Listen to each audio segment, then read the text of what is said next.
Ultimate organic life এবং একই সাথে এর সাথে জড়িত আছেন ইনমোশন ট্রেড ইন্টারন্যাশনাল, যারা ইম্পোর্টার। তো এইখানে এসে আমাদের যে ফাইন্ডিং সেগুলো হচ্ছে যে ঘি, পাবনা থেকে ঘি কালেকশন করা হয় এবং প্রক্রিয়াকরণ করা হয় গাজীপুর জেলায়, এবং গাজীপুর জেলায় বিএসটিআইয়ের অনুমোদন রয়েছে। কিন্তু এইখানে এসে যেটা আমরা বললাম যে প্রসেসিং করা হচ্ছে, প্যাকিং করা হচ্ছে, তো এটি অপরাধ, যেহেতু এখানকার বিএসটিআইয়ের কোনো লাইসেন্স নেই। এবং কিছু কিছু প্রোডাক্টের ক্ষেত্রে বলা হচ্ছে যে 100% ন্যাচারাল, কেমিক্যাল মুক্ত, তো তার সপক্ষে যে কাগজপত্র সেগুলো ওনারা দেখাতে পারছেন না।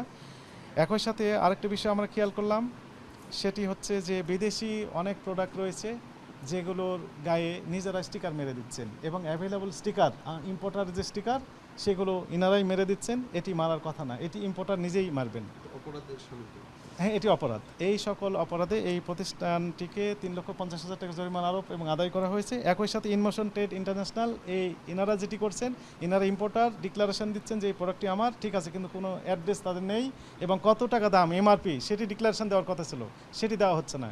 এই অপরাধে এই প্রতিষ্ঠানটিকে, আমি আবারও নাম বলি, ইনমোশন ট্রেড ইন্টারন্যাশনাল, একেও 1 লক্ষ টাকা জরিমানা আরোপ এবং আদায় করা হয়েছে। অর্থাৎ দুই প্রতিষ্ঠানকে মোট 4,50,000 টাকা জরিমানা আরোপ আদায় করা হয়েছে। না, যাদেরকে আমাদের যারা দায়িত্বে আছে তারা নিশ্চয়ই যাবেন। এখন অবশ্যই আইনগতভাবে যা যা দরকার আমরা সেটা অবশ্যই করব। আমাদের যারা প্রতিষ্ঠানের দায়িত্বে আছেন, একটা জিনিস বুঝতে হবে আপনাকে, যে আমি ডাক্তারি করি, হ্যাঁ, আমি অ্যাজ এ ফিজিশিয়ান, তা আমি কিছু খাবারের পরামর্শ দিই, সেই খাবারগুলো আমরা এখানে রাখার চেষ্টা করেছি। That's the point. এখন যারা দায়িত্বে আছেন তারা নিশ্চয়ই যাবেন।